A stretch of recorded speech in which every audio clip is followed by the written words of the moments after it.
So hello everyone. तो class 9th का viral question paper यहाँ पर लेकर आ चुके हैं।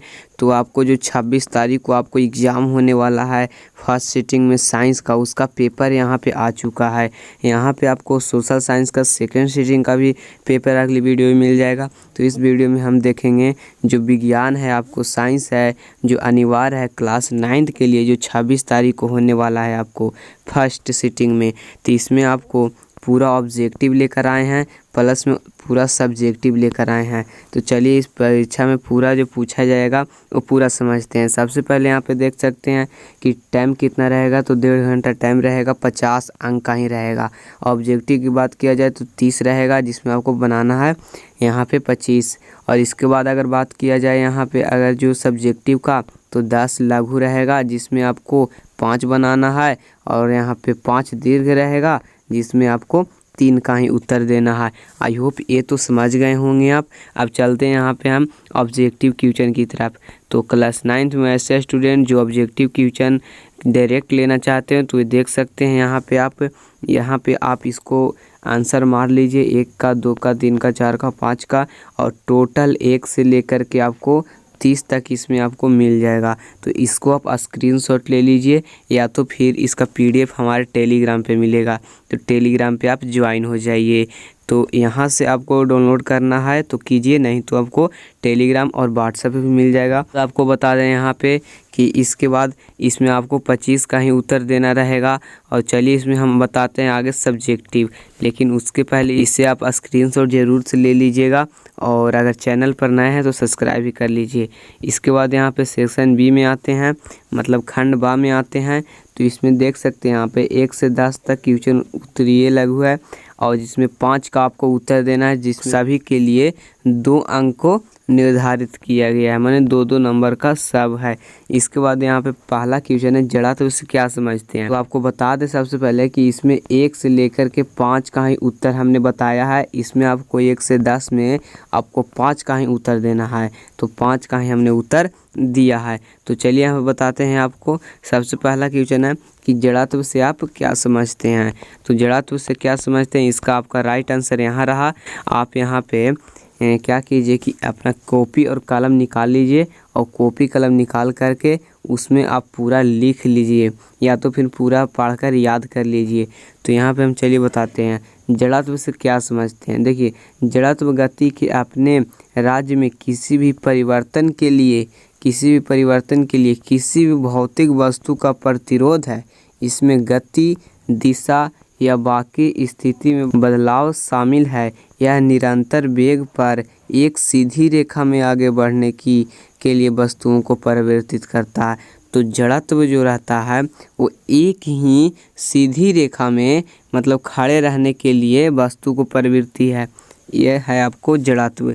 तो इसको आप लिख लीजिए। चलिए इसके बाद दूसरा क्वेश्चन की ओर जाते हैं। तो हमारा सेकंड नंबर क्वेश्चन है त्वरण का परिभाषा दीजिए। त्वरण का परिभाषा दीजिए। तो चलिए त्वरण को आपको बताते हैं क्वेश्चन नंबर दूसरा। तो यहाँ पे त्वरण देख सकते हैं, क्वेश्चन नंबर दूसरा है। यहाँ पे क्या बताया जा रहा है कि किसी वस्तु के वेग में परिवर्तन के दर को ही त्वरण कहते हैं। बहुत हल्का है।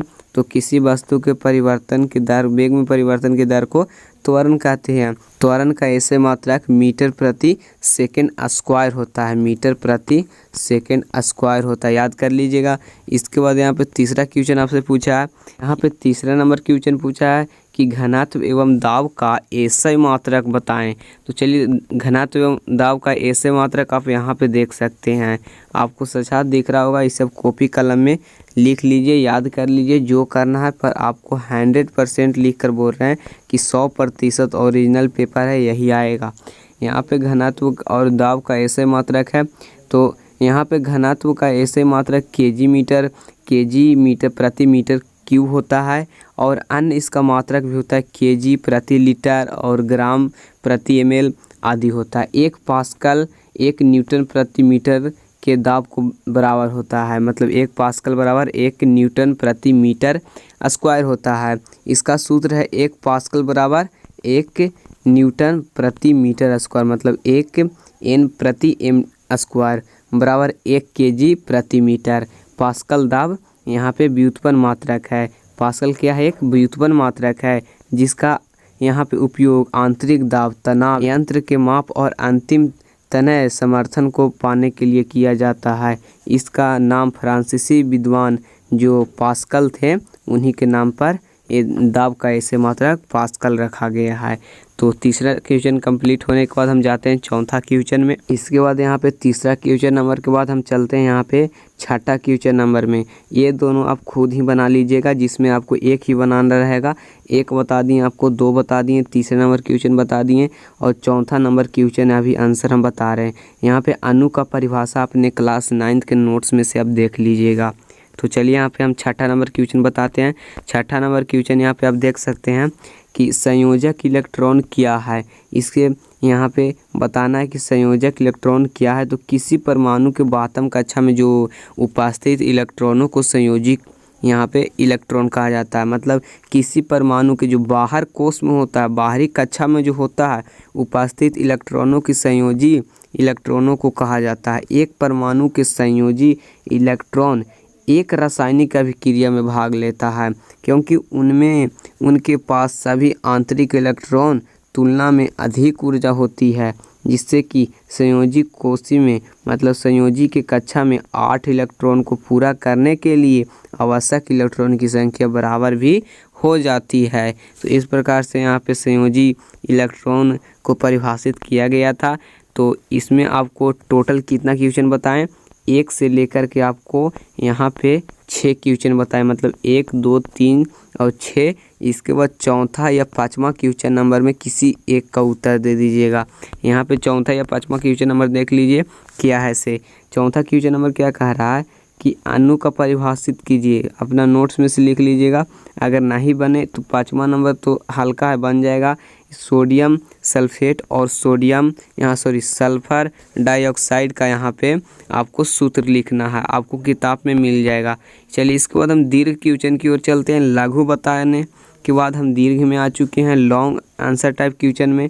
तो इसमें आपको 11 से 15 तक 3 क्वेश्चन बनाना है, जिसमें सभी के लिए 5 अंक निर्धारित किया गया है। तो एक क्वेश्चन के लिए 5 अंक और 3 क्वेश्चन बनाना है। तो चलिए शुरू करते हैं। यहाँ पे दीर्घ क्वेश्चन में पहला क्वेश्चन क्या कह रहा है कि आप यहाँ भी देख सकते हैं कि न्यूटन के दूसरे नियम को लिखकर समझाएं। न्यूटन के जो सेकंड लॉ है उसको लिखकर समझाएं। ठीक है, तो चलिए यहाँ पे हम लिखते हैं और समझाते हैं आपको। यहाँ पे लिखा हुआ है कि न्यूटन के दूसरे नियम को समझाएं उदाहरण के साथ। न्यूटन का दूसरा नियम क्या कहता है कि न्यूटन की गति के दूसरे नियम के दैनिक जीवन में कुछ उदाहरण के है। मतलब क्या है, न्यूटन के द्वितीय गति नियम के अनुसार किसी भी पिंड के संवेग में परिवर्तन के दर लगाए गए बल के समानुपाती होता है। संवेग में परिवर्तन की दर लगाए गए बल के समानुपाती होता है। उसके संवेग परिवर्तन का दिशा वही होता है जो बल की दिशा होता है, जिससे समय तो बढ़ता है, जिससे कि उसके हाथों को भी चोट नहीं लगता है। तो ये है कि आपको न्यूटन का सेकेंड लॉ, इसे आप लिख लीजिए। यहाँ पे न्यूटन की गति का दूसरा नियम को समझाया गया। जब खिलाड़ी यहाँ पे अपने हाथ के पीछे की ओर ले जाकर गेंद के सीधे से पकड़ता है तो मंदन होता है, अतः खिलाड़ी को गेंद पकड़ने में कम बल लगा, जिससे खिलाड़ी की हथेली में चोट लगने की संभावना नहीं हुआ। मतलब आते हुए बॉल को थोड़ा दूर हाथ ले जाकर पकड़ेंगे। तो ये सेकंड लॉ है, किसको, न्यूटन का सेकंड लॉ है, सेकंड नियम है। इसके बाद बताया जा रहा है यहाँ पे आपको कि दूसरा नंबर क्वेश्चन है, 13वां नंबर क्वेश्चन है, तत्व यौगिक और मिश्रण को परिभाषित कीजिए। तो तत्व यौगिक और मिश्रण को परिभाषित यहाँ पे आप किया गया है, यहाँ से भी देख सकते हैं आप लोग। चलिए यहाँ बताते हैं। यहाँ पे आपको सबसे पहले तत्व क्या है, तो केवल एक ही परमाणु से जो मिलकर बनता है उसे तत्व कहते हैं। तत्व के पदार्थ का मूल रूप है जिसे रासायनिक अभिक्रिया द्वारा भाग लेने में विभाजित नहीं किया जा सकता है और भूपर्पटीय तत्वों का मुख्य स्रोत है। वो यौगिक किसे कहते हैं, तो सुनिएगा, यौगिक विभिन्न तत्वों के 2 या 2 से अधिक परमाणुओं से मिलकर जो बनता है यौगिक कहलाता है। मिश्रण जो 2 या 2 से अधिक पदार्थों एक भौतिक संयोजी होता है और जो रासायनिक रूप से जुड़ने नहीं देता। उदाहरण के लिए पानी और नमक। अगर जो हम अलग करेंगे तो पानी अलग निकल जाएगा और नमक अलग निकल जाएगा। जो यहाँ पे मिश्रित होने पर भी मिश्रण है, जैसे समुद्री जल, ठीक है। तो समुद्री जल में भी ये नमक पाया जाता है। शैवाल और कवक में क्या अंतर है? तो शैवाल और कवक में अंतर बताना है। तो शैवाल और कवक में अंतर यहाँ पे आप देख सकते हैं। आप छात्र इसे लिख लीजिए। वो 14 नंबर क्वेश्चन का आंसर यहाँ पे आप देख सकते हैं। इसे आप लिख लीजिए या फिर स्क्रीनशॉट ले लीजिए, बहुत बड़ा है, इसको समझाने में थोड़ा देर लगेगा। यहाँ पे आपको सबसे पहले बता दें कि यहाँ पे शैवाल और कवक में अंतर बताया गया है और यहाँ पे आपको यहाँ पे क्या है उसके बारे में बताया गया, अंतर बताया गया है। तो आई होप ये पूरा आप समझ गए होंगे। सिर्फ आपसे एक आग्रह है कि आपको इतना क्वेश्चन ला कर दिए, कल का दिए, आज का दे रहे हैं हम। तो 25 तारीख को भी दिए थे और 26 तारीख को भी आज हम प्रोवाइड करा रहे हैं। इसके बाद सोशल साइंस का भी क्वेश्चन आपको हम दे देंगे थोड़ी देर में।